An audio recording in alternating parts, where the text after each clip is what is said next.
YWCA Lancaster, and today is Extra Give Day in Lancaster County.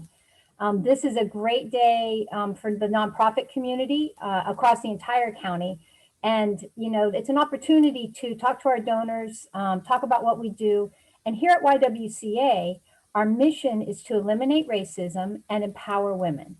So what we decided to do today was do what we call Mission Live. So all day long, we've been talking to our colleagues, to our community members, offering up sessions and training and conversations that have some relation to our mission.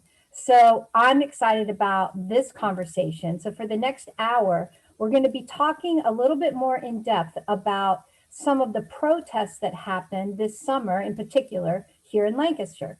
So we've been able to invite three local leaders to talk with us about how they were involved, what they wish that we all knew about the protest, and what they see is necessary going forward.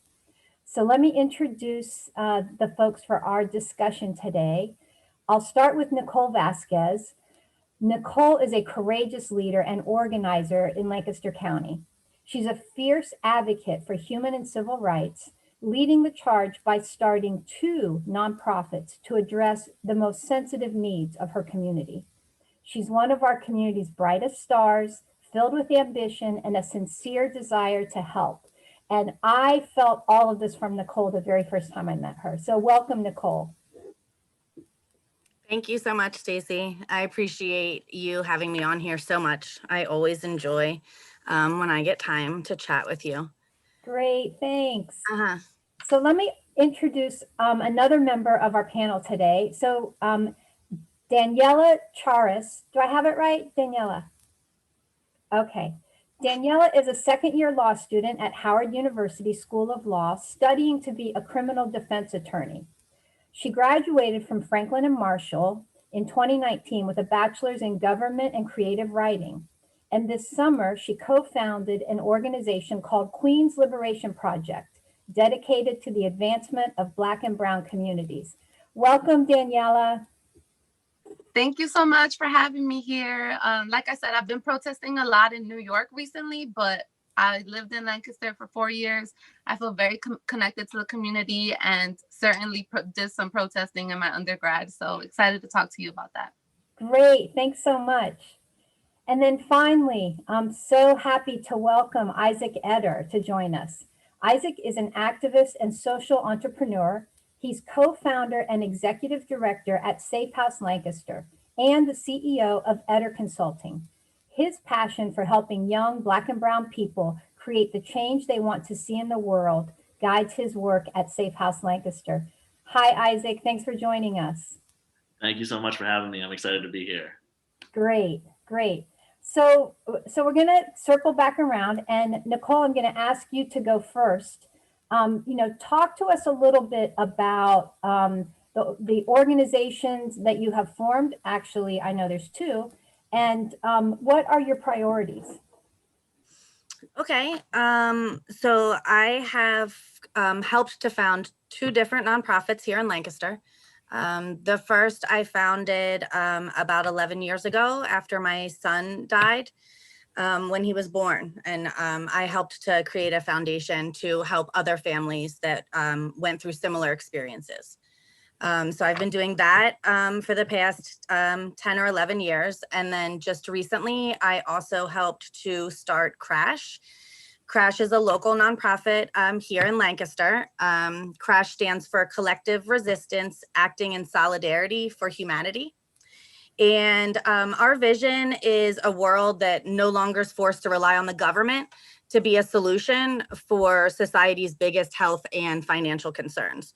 So we are really here to plug into the community, to really help with networking, with making connections here in Lancaster. There's so many amazing organizations, nonprofits, grassroots organizations, individuals that have been mobilized. And one of the key factors we've seen is just really the connection, is people knowing, is the community that needs services knowing that those services actually do exist. So we are hoping to be a connector and to really help. further Lancaster and the changes that we need to make here. Great. Thanks, Nicole. There's a key word there that I hope we come back to about connector and humanity. Two things I want to make sure we talk more about. Daniela, talk to us some more about the work you're doing and what are your priorities? Awesome. Yeah. So this summer, I helped co-found an organization, a grassroots organization called Queens Liberation Project. And basically our work is advocacy, community work, mutual aid, but also we've been organizing a lot of protests. And so we're just a group of activists that believe in helping advance the Black and Brown communities. And basically we actually met at a protest, all of us. So we met at like the second protest happening in Queens, New York. And there's this page on Instagram called Justice for George. And they basically just put the location and addresses of protests. And we showed up and nobody had actually organized the protest. So there were just people there not knowing exactly what to do. And organically, people started stepping up, making sure that people are safe and, wearing their masks, that the police isn't antagonizing anybody. Coming out with a mini route and everything. And by the end, we all came together and we were like, we just organized a protest in 20 minutes. Like, we need to do this again. And that night we met up and we organized a protest for 4 days later that had a really great turnout. And we've just been kicking off ever since. Wow, I love that story, Daniela. Thanks so much. That, a couple of things there too that I will come back to about, sort of the power of social media as an organizing tool and, how you all stepped into that leadership void. I love that story. Isaac, talk to us about what you're working on and your priorities. Absolutely. In terms of my consulting business, we do kind of racial bias work and diversity and inclusion work within the adoption sector. I use my adoption story to kind of help parents work through racial bias before adopting children of a different race. And we've been blessed to do that around the country now, and it's been a beautiful experience. But in Lancaster particularly, I started Safe House this summer. Safe House started as a response. There were the two first days of protesting were drastically different. We had one day here on May 30th. It was a very peaceful protest. It was a very, no police interruption protest. But on May 31st, police started pepper spraying people in Lancaster. And when me and a friend showed up on the scene, we realized this. So we quickly started, getting supplies. I remember running 2 blocks from the CVS with 5 gallons of milk in my hand. And I made a call to Kirsten Jordan, who's the other co-director, who had an office down the block. And I said, hey, we got a ton of people that have pepper spray in their eyes. Can we start getting them into this building? Mm-hmm. And that's how Safe House started. It's literally a safe house for protesters. And within 24 hours, we had just kind of become a hub of resources. People were donating water, medicine, milk. We collaborated with a medical collective that was already existing, and they started kind of operating out of our building too. And then Savannah Thorpe and Sophie, I'm blanking on her last name, started to form a legal collective kind of out of our building as well. And so we really just became a hub of a lot of things going on. Mm-hmm. I was running police liaison work and also kind of coordinating these different kind of services, I guess, that were happening. And eventually we were able to have people donate different safe houses. So we had 3 safe houses, one for medical, one for legal observers, and one for us. And we kind of just did that all summer. And that's our foundation, that's our root. But from that, we kind of just were like, okay, what other issues do we need to address here? And one thing that we noticed was there was a lot of young people who were leading the protests, who had never protested before, who weren't really sure what they wanted to get out of the protest either. And so we started kind of having little think tank things to help organizers and activists kind of clear up a mission, set goals, set what you want to get out of this protesting as well. And that kind of became the next mission of Safe House, which is what we do now, which is to help young Black and Brown people figure out how to make the change in the world that they want to see. For me, I'm really an advocate for not abstract thinking about social issues or not thinking about social issues in the macro. I'm all about how can we take one step today to start eradicating that issue. And so what I love to do at Safe House is to help young people who want to tackle big social issues learn how to take that first step. Mm. So we do that, and then we help businesses learn how to be more inclusive and better allies. And we have a group called the ABC Group. It's the Anti-Racist Business Group that's led by Tess Filer and Andrew James, who are our program and ally business people. Great, thanks, Isaac. You know, you just said something that was an echo of what Daniela said, and that was working in collaboration with some other folks. So I want to highlight that idea because none of this work is done in isolation. So, you know, thank you each for talking about what you're working on. So I want to come back around because the name of this session is to talk about the protests that happened this summer in Lancaster. And so Nicole, I'm going to invite you, you know, Isaac already gave us the dates of day 1 and day 2, May 30, 31. So can you talk a little bit about why do you think protests started in Lancaster? And then how was your engagement meaningful for you? Okay. So I started going to the protests the first day that we had them downtown. Mhm. I took my daughters down because I wanted them to learn how to advocate for social change and how to stand up for what's right. Mhm. And when we were down there, we really got to see and we got to talk to some people, and it was just really apparent that our community was hurting, and that's what needed to be addressed. And in the conversations that I was having, the two things that continually seem to come up are accountability and transparency. So I feel like on the larger scale, that's why the protests happen. Our community members in Lancaster don't know what's going on because there's not transparency in our government. Mhm. How will our people learn how to change policy if they don't know what that policy is? Mhm. They don't know who has what power. And so that seemed to be a very big problem. That and the fact that our Black and Brown communities they're not treated equally or equitably in any way. I think that this coinciding with COVID just really showed the disparities that we have in our communities. And then when you go up to September, when more protests happen, when Ricardo Munoz was murdered, we just really have a community that needs to be pulled together and that needs to be taught and shown how we can live together and work together to make the changes that we need to make. We need to no longer divide. We need to realize that we're all human, right? We're all human, and we all agree that we all deserve to be treated equally.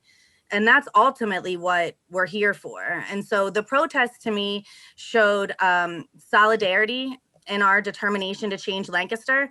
I feel like for the first time ever, I've seen groups coming together that never knew each other before. I met people that I never would have met before, people that are half my age that I don't know where I would have just run into them, right? And they're some of the most special people that I've met in my life. I mean, it honestly has brought some amazing people into my life. And I'm very thankful for that.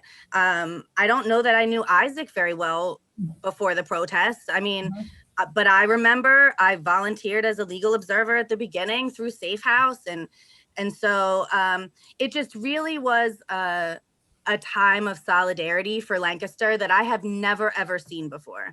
I've been an organizer for years. I've been in the community for years. I've grown up here. I'm 42, so 42 years in Lancaster, and I have never seen the collective action like we've had here. And so I just think it's really important to focus on that and on the fact that protesting is just one part of the social advocacy work that we're doing. It's the first step, and it shows how unified we are. But ultimately, it's not about the protesting. It's about social justice, and the push for social justice hasn't gone away just because the actual physical protests have stopped. you'll see it continue in many different forms as we all continue to do our work in the community. Nicole, that is such an important thing that you just said, and that is that protests are not an end of themselves. Protests are a step, and then it's an opportunity for people to come together. And as you point out, the real need is social justice and equity, and that work continues whether or not people are in the street. So, such an important point. I want to turn to you, Daniela. So, for you, because now you've mentioned, a couple different protests, and how has that been meaningful for you? Yeah, so I feel first of all, I agree 100% with everything Nicole said. I would like to add that protesting is also a form of healing. It's a form of people coming together and expressing their emotions and expressing how like dire situations are. And it's also a way to bring social pressure for change. So I think for me personally, social protesting has been both like a internal process of like dealing with all the trauma that has happened, but also as a way to show like, no, we're here and we're going to continue being here. And something that's so unique about the protests that have been happening, even in Lancaster, is how continuous they've been. Like it's just been constant throughout the summer and even now. And that just comes to show like, we're not here to play. Like we're going to continue doing this until we see something happen, which, it hasn't always been the case. So it's very inspiring. Yeah. Yeah. Daniela, I just want to ask you one more thing. So you said that you lived here for 4 years when you went to F&M. So Yeah. It sounds like you had a little less, Nicole grew up here. And I know that Isaac I think Isaac grew up here as well, but we'll double check that in a second. But so you had less time here. So were you surprised when you not at learned all. there's people in the street in Lancaster? Were you surprised based on what you knew? I wasn't surprised, especially because during my 4 years, I was able to see the issues that happen in Lancaster City and County, to be specific as well. I've seen loved ones that have been very close to me, been racially profiled by the police and incarcerated as a result. And some of those things added to my desire to become a lawyer and be in law school now. And also through my own personal experiences, like one time a group of my friends and I were at a turkey hill by my school and experienced a hate crime, like racial slurs being told at us. And we called Lancaster PD to no avail, like there was no accountability for it. So those are the kind of things that I already realized, that police brutality and just like complacency around those issues were already a big matter in Lancaster. So I was just very proud to see like my comrades stepping up to the plate. Daniela, thanks for sharing that story. I'm sorry that happened to you and your friends. That's unacceptable. Yeah. Isaac, I'm turning to you. So first you can confirm your length of time in Lancaster, but also, what we're hearing already from Nicole and Daniela is such a personal motivation and connection and meaning. I'm hearing healing. I'm hearing connecting with other people. So talk to us about how this was meaningful for you this summer. Absolutely. And yes, I did grow up here. My family moved here when I was like 5. So most of my life I've been here, with some brief stints in some other cities. The first protest, I think about the first protest all the time, actually, because I actually didn't believe that it was going to be what it was. When I showed up, I was thinking like, okay, there's going to be like 30 people at the art park chanting George Floyd. I show up and there's thousands of people. And I was in awe. Like I didn't even come with anybody because I didn't think it was actually going to be a protest. Like I didn't text anybody that I was going, nothing. We spent the whole day on the streets. And I spent a lot of the time just by myself, just being like silent and just thinking about like how crazy it was that Lancaster had come out in this way. I don't, yeah, I just didn't believe it, to be honest. I was like, I can't believe that this many people in Lancaster County are here for George Floyd. And it made me realize that it made me like realize that there was hope, like I was like, man, there's a chance here to do something. Like this energy wasn't here a month ago. This energy wasn't here last year. This energy is here right now. And there's something to do with this that could change the course of Lancaster. And so that was the first day. I had like a really weird day. It was also the day that I found out like the gender of my child, and like so it was just such a big day for me, and it kind of just like propelled me into motivation to see change happen in Lancaster. It just gave me all this motivation to like, all right, we have this here. There's an opportunity. There's a lot of young people out here. I was so excited by that. I'm usually the youngest person in the room. And so I was like, dope. I'm so glad there's like 18-year-olds here that are like, we're ready to do stuff. And so, yeah, for me, it was all of the emotions of like hope, gratefulness, and like watching the momentum. And even as it turned into the second day, even with the negative parts of it, I remember that feeling just never left me. Like all summer, me and Kirsten and Tess spent June at Safe House. Like we got there at between 7 and 8 a.m. Every single day, and we left around 2 a.m. just about every single day for all of June. And that was what we did. We made that commitment, and I don't remember a time that whole month or this whole summer, even in the hardest of days, that I didn't feel grateful and hopeful of what's to come from this. And so, yeah, that's how I feel about the Lancaster protest, even with all of its rough spots, even with all the things we learned about the police and the city and all of that. I feel like there are people now like Nicole and like Danielle who want to do great things and are willing to put that passion behind it, and have shown such amazing like leadership and insight and wisdom throughout this whole summer, to really, keep pushing everything forward. Thanks, Isaac. I'm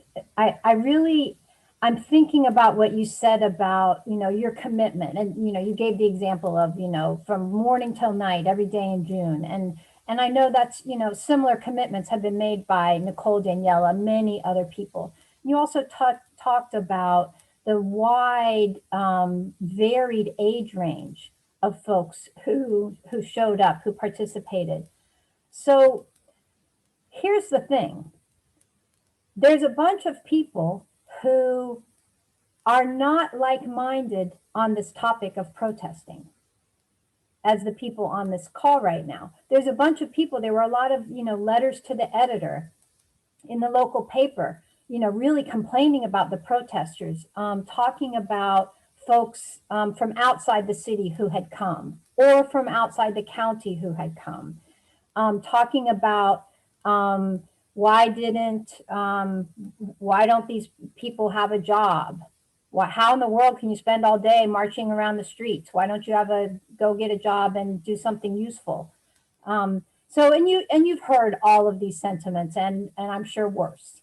So, to circle around again, and this time we'll start with Daniela. What do you wish people would understand that drives you to walk out your door and go be with others in a protest? Like what do people need to understand? Their privilege. When they say, why are these people out in the street at 8 p.m. on a Monday night and it's cold outside, and I want to enjoy my dinner at my table and not hear people shouting and screaming for their rights outside. I think it's very important to understand also the fact that people are willing not only to just protest, but protest in a pandemic, literally like putting their lives at risk to express their First Amendment rights. And that's just it. Like, it is a First Amendment right. Like, we all have that constitutional freedom to do it. And I think the way that Black Lives Matter protests specifically are demonized, to seem more violent, to seem kind of just scary, is very, very problematic. So I think it's important to understand the privilege that one has when they make those type of statements, and to make that effort to become educated. Why, oh, instead of asking like, why are these people protesting? Don't they have a job? Ask, why are these people protesting? Let me Google it. Like,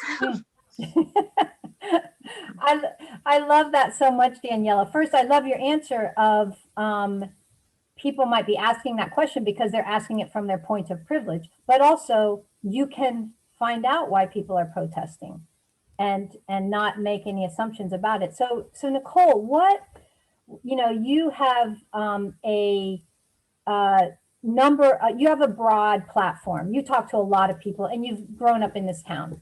What do you wish people would really understand about what's motivating you?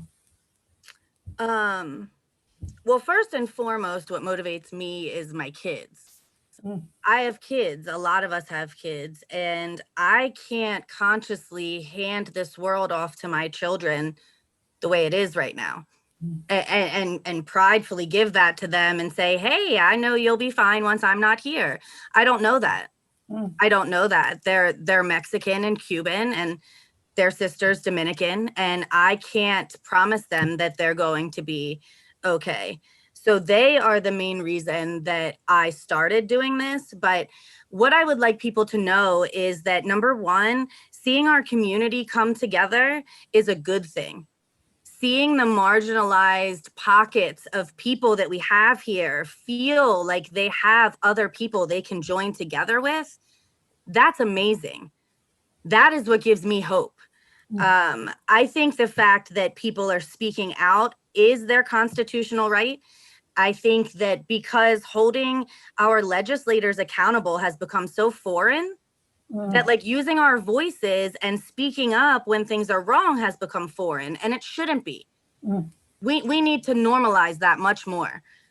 We vote to get people into office, and that means then that we get to hold you accountable. And if you don't do what you said, then we'll move you out and move someone else there. But protesting, coming together, building community, building your voices together, watching my 12-year-old stand in front of a line of police officers in riot gear on the second day of the George Floyd protest with a sign saying like Black Lives Matter.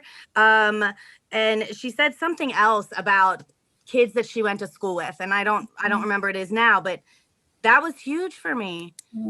And I feel confident that the young people coming up now, they're doing something that my generation didn't do, and it is amazing. They are passionate, they are educated, they want to be here, and that is what's going to truly make change.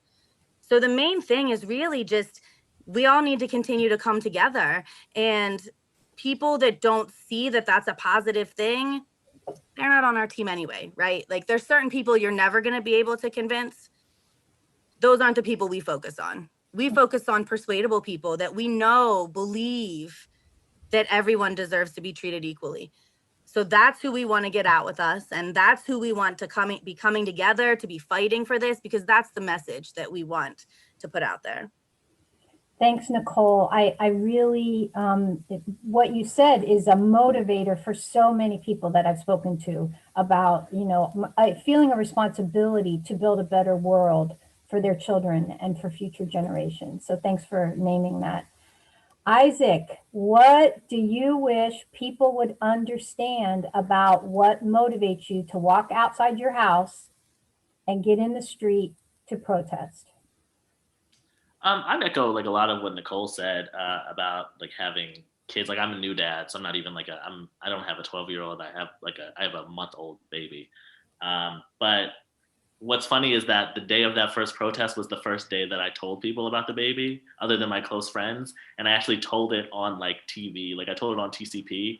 Like they interviewed me, and like it was when I was coming out of that daze. So I was walking alone for a long time, and I hadn't been talking to anybody. And Marquise, who's the founder of TCP, he pulled me over. He was like, Isaac, we want to interview you real quick. And he asked why I was out there, and I was like, oh, I'm here because of my son. And it was instinct. I had never, like most people, he didn't even know. He almost dropped the camera. He was like, he didn't know what was going on, but it was like an instinct moment for me. But it definitely changed, it didn't start that way when I first started doing active work 5 years ago, obviously. But it really became like the benchmark of what I was doing this summer. And I was doing a lot of writing, and my whole writing around this was titled "In Hope of a Better World."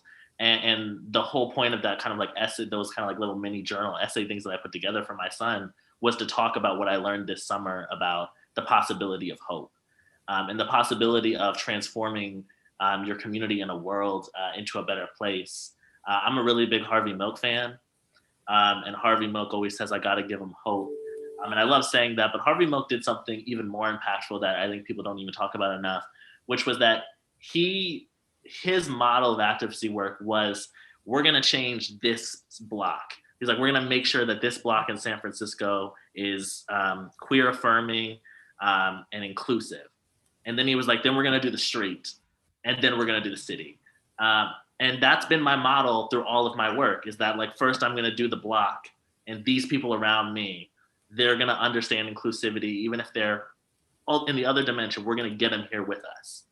And then we're going to do the street, and then we're going to do the city.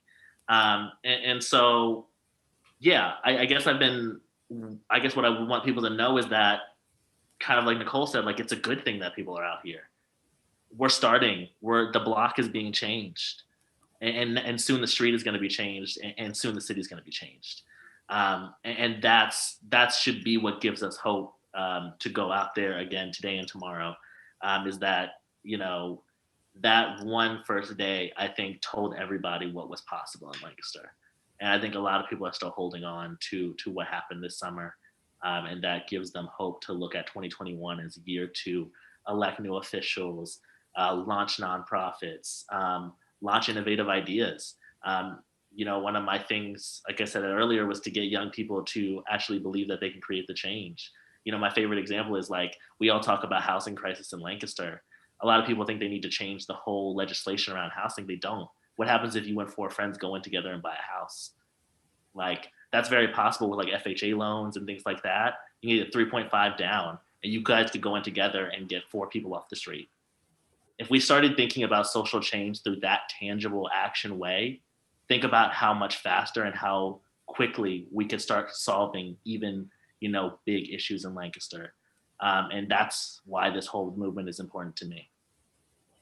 Thanks, Isaac. Thanks all of you for, really putting words to, yeah, Nicole. Can I say something about, you mentioned how people were talking about outside people coming in, right? And how this is like a terrible thing. And I just wanted to touch on that real quick. Okay, that's how we build power. We come together across district lines, across precinct lines, across county lines, across state lines. That's what we do. So supporting people, again, should be applauded. I'm not saying we want people to come in and do bad things here, but people coming to support the change, or me going to Coatesville to support the change there, that's being successful at what we're doing. That is pushing this social change even further. So I do feel like there was some talk about that this summer, like that was such a terrible thing, and it's not. It's showing that what we're doing is working. Yes, and I'm glad you brought that up, because what's so fascinating about this is that sometimes people doing the work that we're doing are, described as trying to tear things down, when in fact, all of the language that you all have used has been about family, about building community, about working together, about humanity. And, and I feel the same way about this work for racial justice and racial equity. So I'm glad we got to speak to that real difference in understanding and put language to it. I want to give a moment for you all, since you're all in different places, to ask a question of each other, something that you might be wondering more specifically. You all can unmute and feel free to jump in. Okay, so I have a question. Isaac, what can you tell me more about the AB, was it ABC, the thing that tests? Can you tell me more about that? Because I didn't know about that. Yeah, definitely. So we run this thing, it's called Anti-Racist Business and Community. And the whole goal of it is that we're getting business owners once a month to kind of have like their own accountability circle, where they talk about best ways that they can be better allies. The goal of the group is to basically go beyond the black square. So, everybody can post a black square, and that's great. But what can we do beyond that? And so it was an awesome group that came. Tess and Andrew led it. Not a lot of people have met Andrew yet, but Andrew, he's a graduate student at Westchester, and he's doing some of our programming as well with me. They led it and they did an awesome job. We had like quite a few businesses show up, and I'm really excited to see where it goes. That's awesome, just because it starts to push action, right? Like, we've seen so much talking. You can put a picture in your door, but you actually have to change things to make things change. So I think that's awesome. And I will start to share that because I didn't know about that. So that's awesome. Hey, Isaac, say a little bit more about the black square, just so everyone knows what we're talking about. Yeah. So this summer, everybody there, I don't even know who started it or what motivated it, but there was one day, it was someday in June, I think, where it was that you were supposed to post an empty black picture, basically black square, in solidarity with Black Lives Matter. And a lot of people did it, and it was great. It showed a lot of solidarity around social media. But afterwards, there was a lot of talk about, okay, a lot of people did this, but it seems like their business, their actions, and their things don't really match what they just said they are in support of. And that became like a really big conversation around Lancaster and the activist community. So-and-so business posted the black square, but we know them. Like, we know the impact that they've had on this community. And how do we kind of address that? And so part of that is the anti-racist business circle. And another part of it is, there's great people like Brian Graves, who is doing like restaurant consulting, helping businesses like embrace, really being better allies. So it kind of led to more people being like, okay, this is something that I can do. And it's been really beautiful to see. Great, thanks. Thanks for that clarification. Anyone else? Go ahead. This can go for either Nicole or Isaac. So as I stated, currently I'm in Queens, New York, but I just always feel a sense of affiliation with Lancaster. Like, that was really my home for 4 years.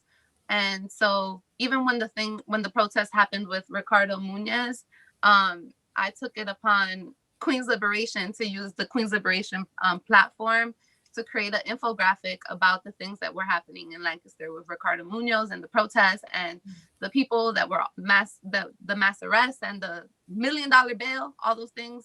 And actually that post attracted the wrong crowd. Like, well, it had like 17,000 likes, and the comments were all just very ignorant. And it kind of took me back to some of the things that I felt and experienced myself on campus at Franklin Marshall College. So with that being said, how can folks who may not be in the area, or folks who may be in the area but not involved in the Lancaster movement to create change, become involved? Isaac, do you want to go first? And then Sure. Yeah, no problem. I think like what you did already is like great, like sharing information, especially about things like that happening.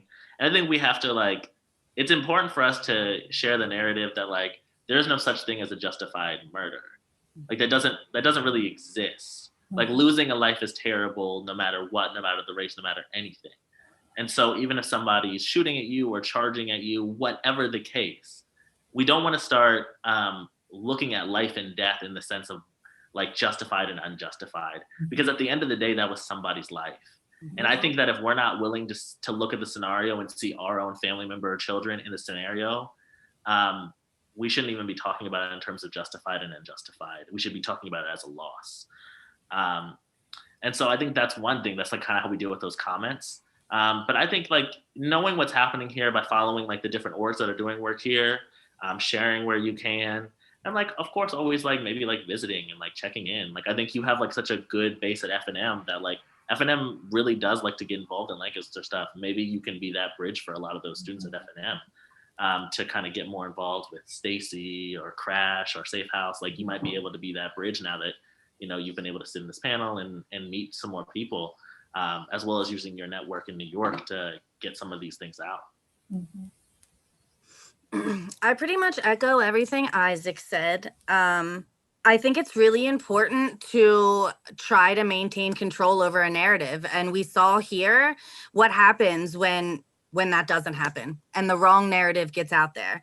And so despite whatever negative feedback you get, I would still say share it to get the right story out.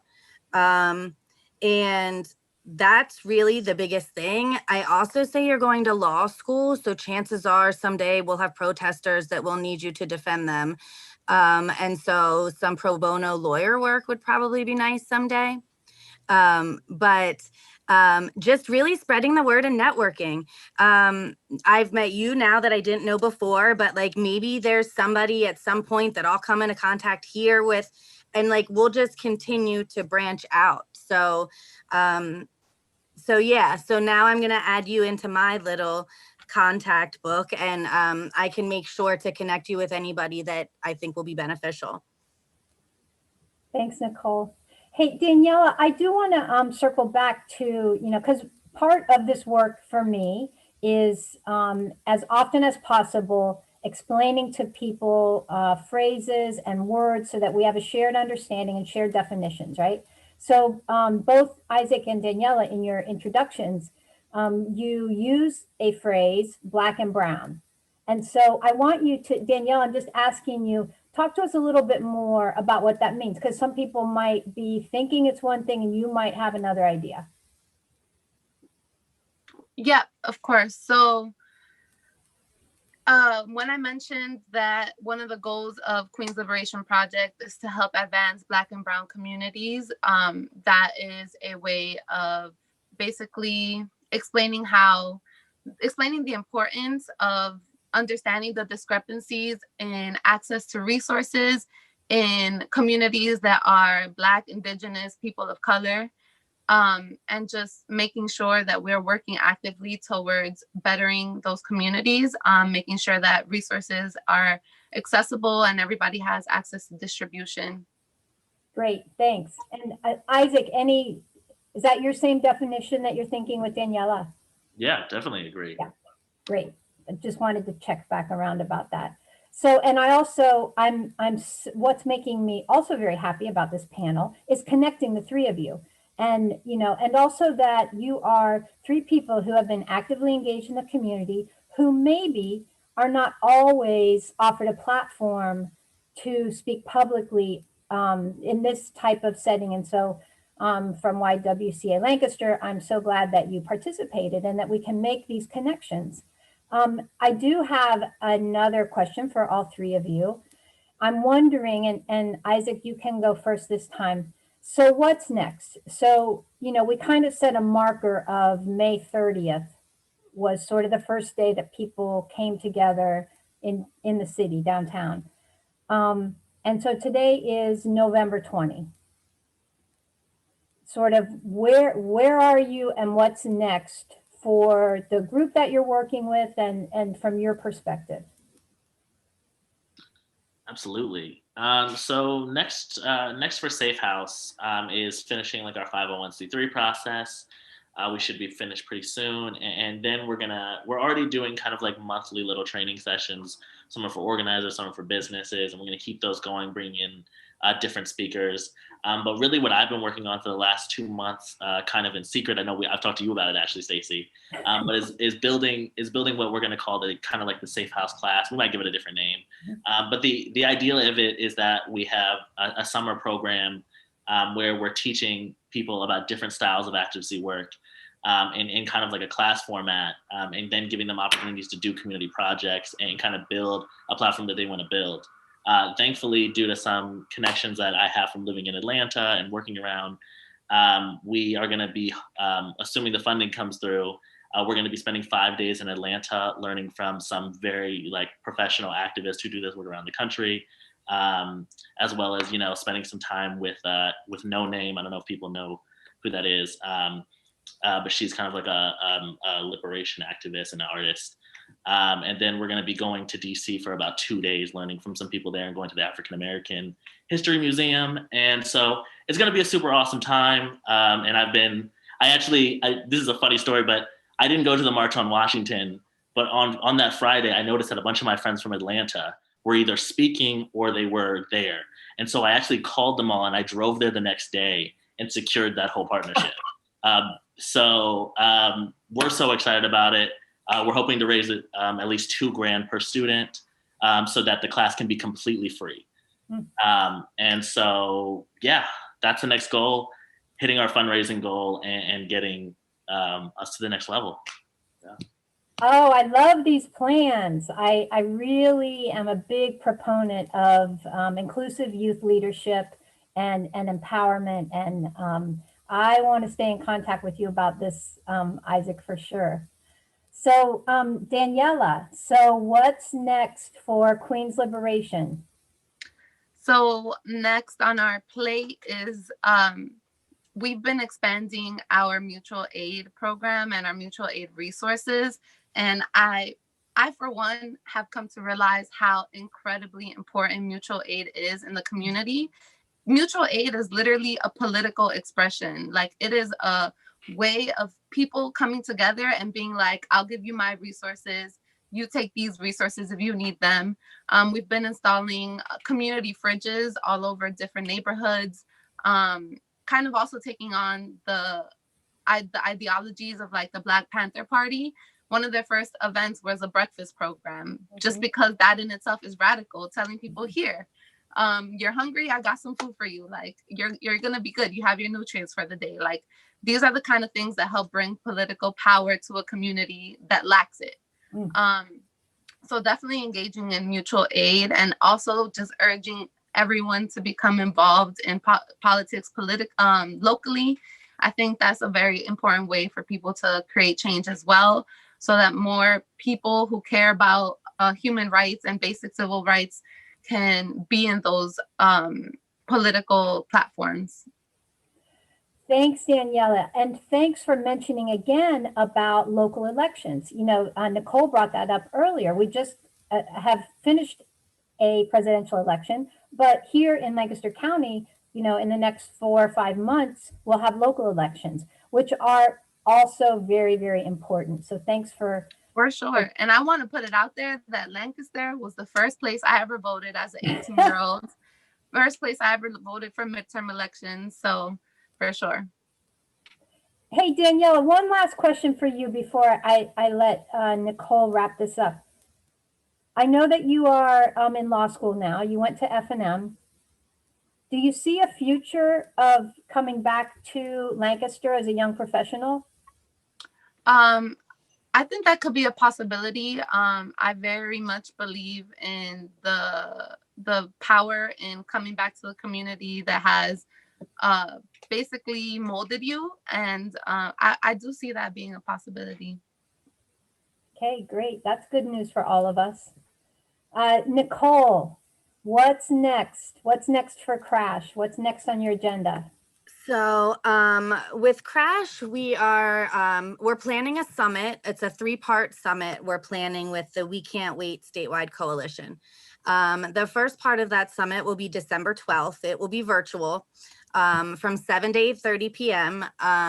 And we're going to dive into talking about awareness of what has been happening here in Lancaster, how it connects to the bigger picture of the bigger issues that are happening collectively, and what we can do to rectify and repair the community. And then at 2 later dates, we will be having 2 more sessions, one on mobilization and the next one on action. We are hoping that the last one on action will coincide to happen right before the trials of the political prisoners, the protesters that were arrested. So we are hoping to align this with that and to teach how to mobilize, what different actions look like, how to plan them, kind of the strategy behind protesting and public actions. And then we're also, we've already filed for our 501c3. So as soon as we get that back, we will be working on creating a general bail fund. Having those bails set at $1 million was just so insane, but it really, really pointed out the need we have. Not just Lancaster Stands Up, thankfully, had a bail fund for the protesters, which was amazing, but we need a general bail fund until we can work to get bail, cash bail eliminated. We need something to support our community members. Criminalizing being poor is not okay. And so that's the other thing we're doing. And then we're putting together some recruitment seminars. Crash isn't really the kind of nonprofit you become a member of, right? But we have a lot of groups that we work with, and we want to help to build up their membership. And so we're going to be putting together some different seminars on how you can recruit for your organization and teaching how that can happen so that we can start to build up organizations like Changemakers, PSL, Put People First, Poor People's Campaign, all of them. We need as many people we can to be supporting all of these. So those are the main things that we're working on. Ultimately, my goal is to teach my girls how to make a better world. That's why I get up and do this every single day, is to teach them how to be women that don't ever take no for an answer, that don't ever let anybody tell them they can't do something. And that when given a challenge, they tackle it instead of run away from it.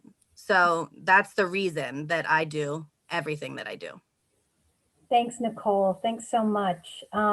We have just a couple minutes left. I certainly want to give each of you an opportunity if you have, just one last burning message or request or question. I wanted to touch on Daniela, you mentioned that like protesting is healing, right? Which is so true.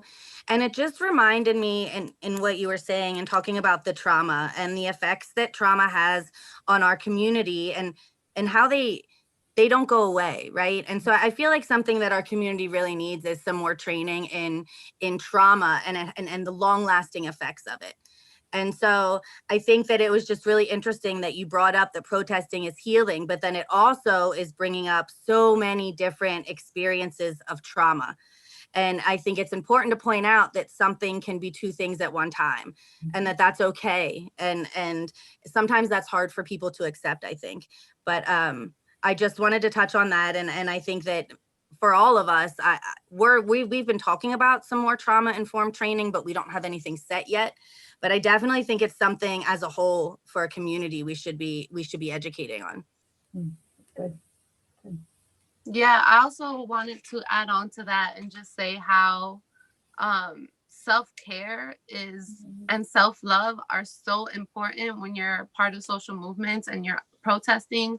It can be so taxing that it's really important that, we can't do the work if we're not good. So just make sure that you're taking time to rest, to appreciate yourself and your body, and to give yourself the nutrients that you need, and taking time for self-care, even if that just means taking 10 minutes to just be alone with your thoughts, to meditate. Yeah, super important point. Yeah, I totally agree with everything they just said. I don't have anything to add. That was all amazing. Thanks, Isaac. Say congratulations on that beautiful baby boy that you have. And I'm thankful that you're here today talking with us. But I was kind of hoping he'd be on your lap or something, and I don't see him, and I guess I'll forgive you, but congratulations. Thank you. He's not making the extra give rounds with me today. He's a little bit too young for that. But you'll see him for sure. He comes to meetings with me pretty often. Well, Isaac, thanks for mentioning up Extra Give again, because of course, that's the prompt that brought us here together. And here at YWCA Lancaster, we welcome your support. And it seems like we want to seek out as many supporters as possible today in particular, because next year, it sounds like Safe House and Crash are also going to be on the Extra Give list.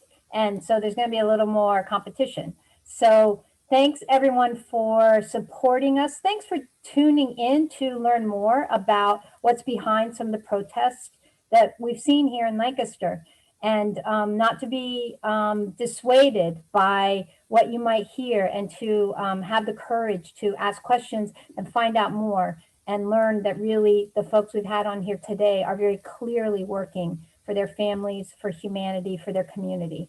So thanks, everyone. It was great talking with you. Thank you, See Stacey. you. Thank you so much. Have a good one. Bye, everyone. Thank you. Bye-bye.